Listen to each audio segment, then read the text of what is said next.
anak saya itu ada hipersensitif ya Bu ya, gitu, dan ada keluhan memang di pencernaannya gitu. Terus alhamdulillah ketemu sama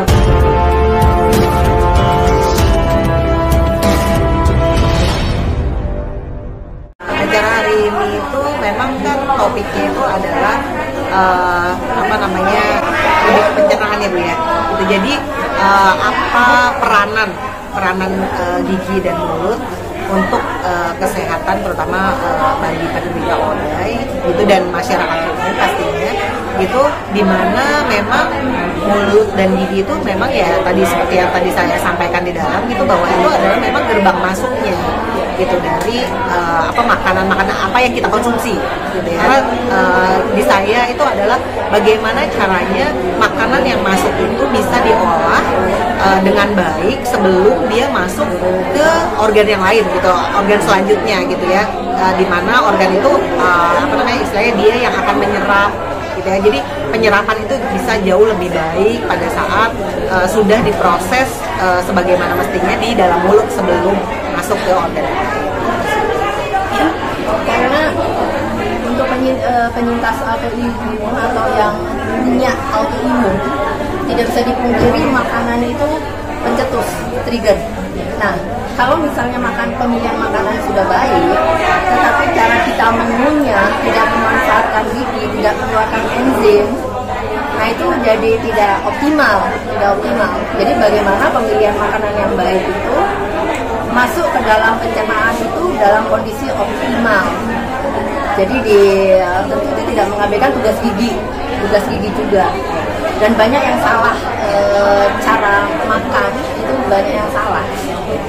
Jadi fungsi dari gigi itu kan tadi saya sudah sampaikan juga ya, bahwa ada gigi yang memang tugasnya untuk memotong, ada yang untuk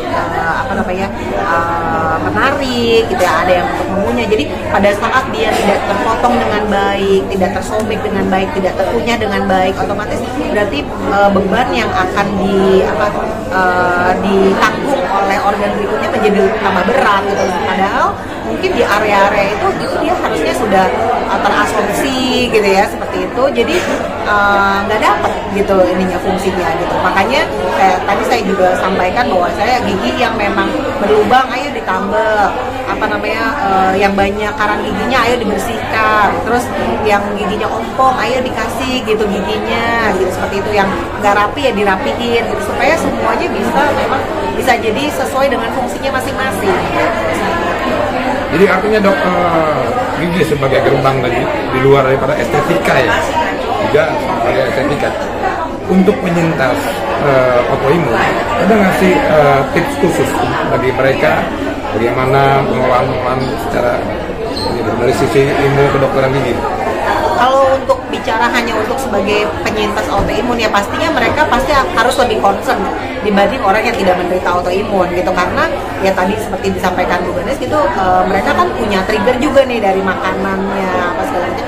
Pasti mereka harus jauh lebih waspada gitu. Kalau misalnya mungkin orang biasa gitu ya berlubang sedikit, atau mungkin pada saat berlubang yang sudah kena pulpa segala macam, itu mungkin nggak terlalu bermasalah. Di mereka mungkin bisa jauh lebih gatal-gatal atau apa gitu, seperti itu. Nah itu mereka benar-benar harus satu langkah mungkin, atau bahkan bukan satu langkah, 3 langkah, 10 langkah ke depan ya Bu ya, dibanding sama kita yang tidak. Boleh menyarankan perhatian terhadap gigi untuk penyintas autoimun ini harus ekstra.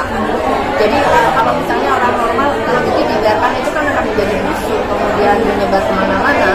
Kalau misalnya yang tidak menderita autoimun itu penderitaannya mungkin segini, nah kalau orang yang punya autoimun itu bisa double-double. Karena apa?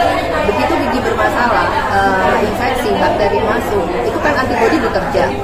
Nah untuk orang autoimun, antibodi itu mengaktifkan antibodi dan namanya autoimun. Jadi selain dia tujuan antibodi kan mengusir si bakteri yang masuk melalui gigi ini, tapi karena dia punya autoimun, dia jadi teror, jadi kayak menyerang, inflamasi itu menyerang tubuh dia sendiri.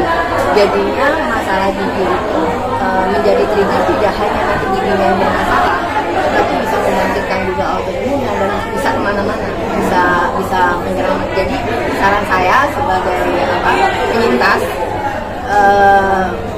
perlu menunggu gigi sakit. Jadi preventif itu jauh lebih baik 6 bulan sekali kunjungi dokter, karena kadang-kadang ada setitik lubang di gigi dan kita tidak merasakan itu. Sebaiknya itu langsung ditindaklanjuti, langsung ditambal. Jadi untuk menghindari mikroorganisme atau apa yang masuk melalui gigi dan berefek berdampak yang lebih berbahaya lagi. Dan kewaspadaan mereka itu juga jauh harus lebih tinggi karena apa? Karena kan mereka mengkonsumsi obat setiap hari. Obat-obat itu ada yang memang berdampak, misalnya air liur menjadi lebih sedikit gitu, jadi rongga mulutnya jadi lebih kering gitu kan. Otomatis itu mungkin menyebabkan bau mulutnya jadi lebih mudah terbentuk gitu, seperti itu. Terus juga mungkin karena konsumsi obat-obatan tertentu sehingga giginya menjadi lebih rapuh dibanding kita yang normal yang tidak mengkonsumsi obat-obatan tertentu gitu ya, makanan-makanan tertentu. Terus juga itu daya tahan tubuhnya yang rendah gitu ya, jadi yang mungkin terkena bakteri atau virus atau apa yang sedikit saja gitu itu bisa memancing jauh lebih hebat gitu, mungkin dari perdarahan, karena mereka nggak ada apa-apa aja mereka bisa terjadi perdarahan gitu kan. Nah apalagi dengan kondisi ini, nah dimana kalau misalnya kondisi mulutnya kurang baik gitu ya, seperti itu pasti akan jauh lebih lebih jelek gitu kondisinya. Faktor risiko tersebut dan pencegahan seperti apa, Bu? Pencegahannya ya tadi seperti yang disampaikan, preventif pastinya gitu. Kalau misalnya mungkin kalau orang biasa gitu, tadi kan saya sarankan 6 bulan sekali lah datang. Nah mereka mungkin nggak bisa gitu. Tadi kan saya juga sampaikan nih, orang-orang yang mungkin karang giginya banyak awalnya gitu ya, mereka karena gusinya udah kurut, tulangnya sudah resop gitu ya, mereka harus lebih cepat lagi gitu, mungkin 3 bulan sekali atau sekedar memantau aja, gitu ya. Sama lah gitu seperti orang yang sakit banyak, kalau misalnya memang mereka harus lebih fokus gitu supaya nggak relapse gitu. Dan kenapa dulu itu andil dalam autoimun ini lebih fokus ke autoimun ya, yayasannya Ibu ini? Saya pernah merasakan titik terendah dikarenakan dengan jadi tahun 2016-2017 saya 16 kali operasi. Di operasi keempat itu baru ada diagnosis, jadi karena terlambat. Nah, jadi saya merasakan bagaimana kesulitan kita, kebingungan pada saat diagnosis itu. Dan jujur sebetulnya simpel, saya tidak mau apa yang saya alami itu dialami oleh teman-teman saya yang lain. Jadi untuk itu awareness, kemudian kalau sudah didiagnosa itu apa yang harus dilakukan supaya tidak terpuruk terus-menerus. Makanya kami secara reguler mengadakan acara-acara seminar, tidak hanya seminar tetapi juga berkegiatan yang akan kita tampilkan di stage gitu kan. Itu sebetulnya untuk lebih menggali atau menimbulkan semangat hidup. Karena kalau orang sakit biasanya fokusnya hanya dokter dan obat, dan fokusnya hanya sakit. Sebetulnya kalau pikiran itu kita alihkan ke hal yang positif, ke potensi diri, ke hobi-hobi kita, nah itu akan hormon-hormon yang baik yang tadi dijelaskan oleh dokter itu akan timbul. Jadi sebetulnya simpel aja, saya ingin mengajak mari yang merasakan gejala-gejala atau yang baru didiagnos autoimun atau yang sedang dalam pengobatan atau yang seperti saya sudah remisi tapi tetap harus waspada. Kita bersama-sama untuk tetap berkegiatan, mindset hidup sehat, karena tujuannya apa? Tadi di salah satu dokter saran kan lifestyle ya. Lifestyle itu saya berprinsip itu 70% untuk sehat. Jadi kalau kita mindsetnya sehat, lifestyle-nya sehat, obat-obat yang dari dokter yang kita minum itu akan jauh lebih bekerjanya lebih bagus daripada kita minum dalam kondisi stres, minum dalam kondisi bingung, tidak tahu. Jadi medical obat itu berjalan beriringan dengan kegiatan kami. Kreditnya jadi naik ya Bu ya? Iya. Yang membuat yayasan itu karena ada pengalaman pribadi ya? Betul, pengalaman pribadi. Terus apakah kegiatan ini akan berlangsung terus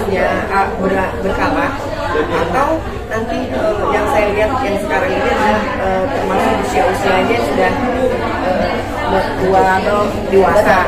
Sementara autoimun itu ada juga yang dari anak-anak kan ya Bu? Betul, betul sekali. Jadi kami member-member kami tampung dalam WA group yang masing-masing itu ada semacam pembimbing.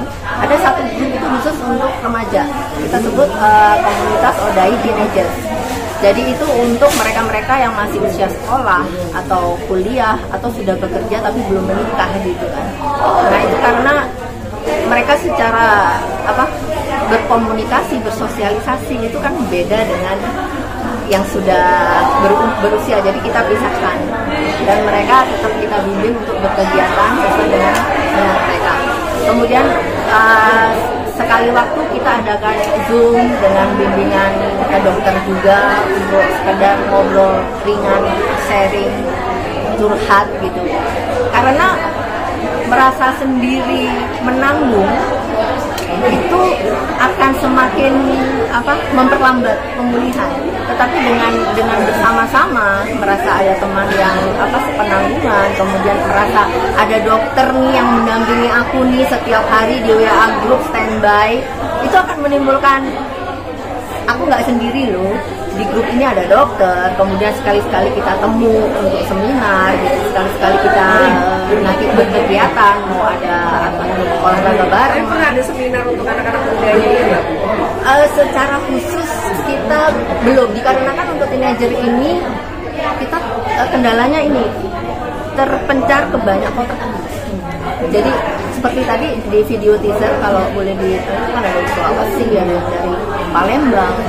Jadi saya sangat kesulitan lah untuk mengumpulkan, dan mereka sibuk sekolah ya, jadi mencari jadi mau nggak mau memang online Zoom itu saat ini yang masih efektif begitu. Mungkin kedepannya akan mudah-mudahan kedepannya saya sebagai founder, bismillah, mudah-mudahan tidak hanya di Jakarta, tapi kami sudah pernah mengadakan di Surabaya. Dan pengennya juga nanti ke Palembang, kemudian Sulawesi gitu kan. Ya mudah-mudahan nanti bisa terlaksana karena memang penyintas ini makin hari makin banyak, bertambah terus. Kemajuan teknologi tapi bisa lewat itu ya. Bu, kalau komunitas ODAI ini di Komodai di Indonesia berapa sih Bu kalau estimasi jumlahnya Bu? Bismillah kurang lebih 1000-an ada ya. Paling banyak di kategori usia berapa Bu? Tadi dari misalnya yang mereka yang masih sekolah dasar begitu, orang tuanya akan ikut bergabung di WA Group. Jadi dari yang masih anak-anak sekolah ada sampai dengan yang itu Tante Evelyn itu 80 tahunan. Kita tidak membatasi usia, selama masih melek gadget ya, karena kita komunikasinya lewat ya, selama dia melek gadget, kayak mau ya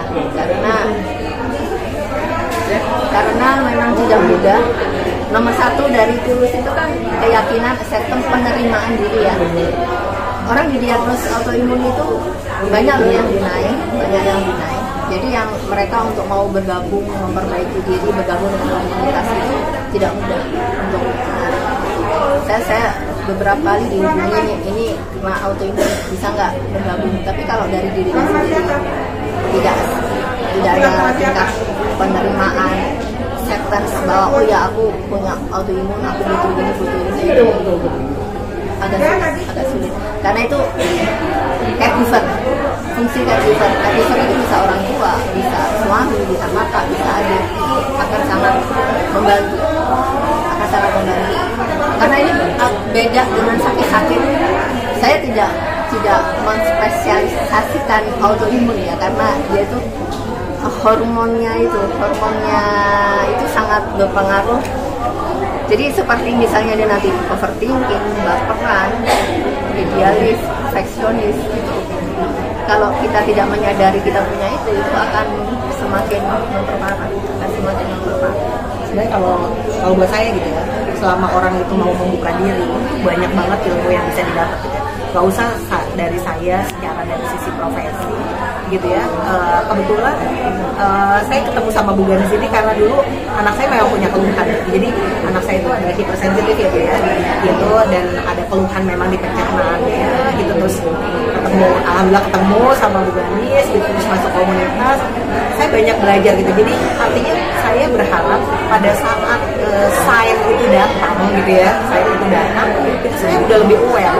Sehingga apa? Sehingga penanganannya bisa jauh lebih cepat dan itu tidak menjadi autoimun gitu, seperti itu. Karena autoimun itu bisa gitu dari orang yang tadinya memang orang sehat, tapi dia tidak menjaga hidupnya gitu ya, sehingga mungkin jadi apa biayaan ya Bu ya, kalau gitu asal-asalan lifestyle ya yang salah gitu, tahu-tahu itu bisa menjadi apa namanya, bisa menjadi penyakit nantinya gitu. Dan kebetulan juga apa namanya ayah dari anak saya itu apa meninggal dengan kanker usus gitu. Jadi saya mesti waspada nih gitu, jangan sampai penyakit itu akan hinggap juga gitu di anak saya. Kalaupun misalnya dia punya bakat gitu atau genetik dari ayahnya, ya mudah-mudahan hanya sampai situ aja gitu. Jadi apa, makasih banget gitu ya udah ada komunitas ini gitu. Ya alhamdulillah Allah masih perkenankan saya tidak menjadi salah satu dari yang harus apa mengalami ya gitu, tapi jadi apa ini adalah bagian dari terima kasih saya gitu ya, sudah beliau kan dari anaknya yang ya.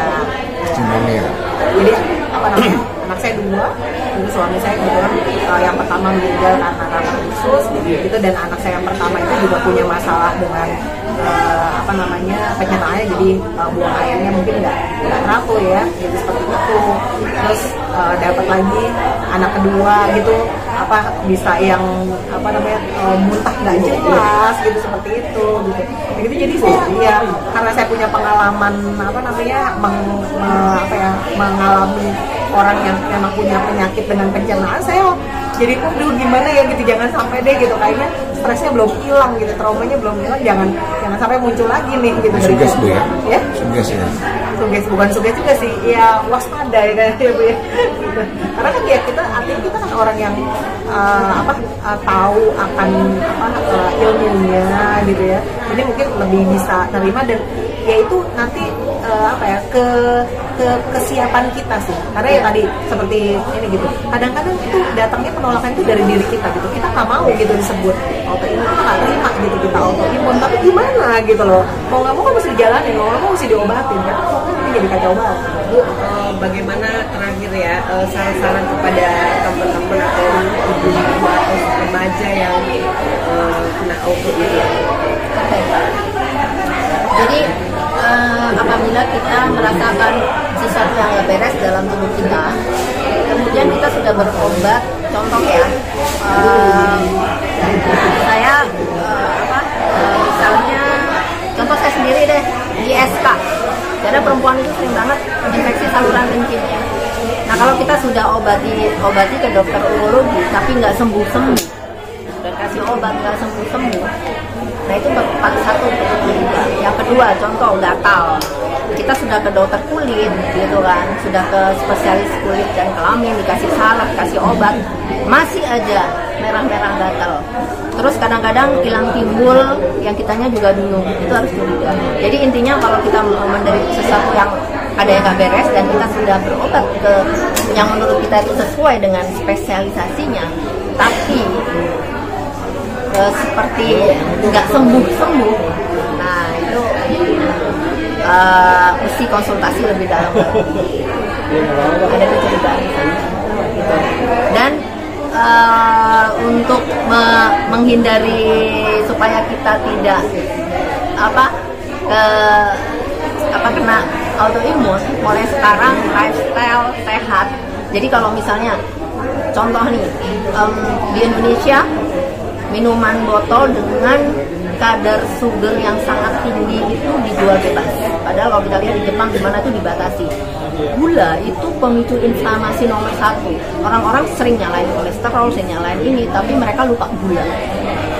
Terus seperti tadi disebut gluten free, nyalahin gluten. Saya makan gluten, tapi di situ ada gula aren. Jangan salah, gula aren, madu itu juga mengandung gula. buah pun, nah ini makanya buah pun itu dalam bentuk jus, buah itu banyak kadar gulanya. Jadi apalagi dengan jus yang 1 gelas yang isinya bisa 4-5, itu sudah berapa gula yang kita minum, dan kita langsung telan, tidak mengaktifkan gigi dan enzim. Jadi sebetulnya banyak hal-hal yang di masyarakat awam ini yang dianggap sehat, tetapi itu sebetulnya bukan makanan sehat. Jus buah sendiri itu gulanya tinggi. Yang dijual di pasaran umum itu ditambah gula, ditambah susu, ditambah coklat. Ya, itu jadi hal-hal yang yang seperti ini nih, yang harus kita lebih aware. Lebih sekarang Google kita bisa tanya deh, nah yang namanya makanan sehat itu seperti apa sih gitu. Itu di Google banyak, jadi jangan salah kaprah soal makanan sehat. Bu, saya nambah dikit dong. Begini Bu, ini autoimun boleh dikatakan nggak main-main ya, boleh dikatakan. Pemerintah sendiri dalam hal ini memperhatikan terkait penyakit ini bagaimana? Dari pemerintah ya. Saya pikir ini juga harus dibantu dengan pemerintah terkait sosialisasi. Kemudian kita lihat sulit sekali Bu. Saya melihat dari sudut pandang founder dari satu yayasan yang mewadahi teman-teman autoimun. Jadi kalau mungkin saya lebih melemparkan satu harapan. Karena yang saya lihat sekarang mungkin pemerintah lebih misalnya ke cancer. Padahal saya sendiri mengalami sangat parah lah, sampai 16 kali operasi dan itu. Dan jujur ada yang di daerah terutama itu dokter yang pemerhati autoimun itu minim, sehingga terjadi salah diagnos. Harapan kami sebagai yayasan yang mewadahi di seluruh Indonesia, di mana mungkin hanya 20 orang sekian spesialis autoimun, jadi sedikit sekali, dan itu banyak di kota besar.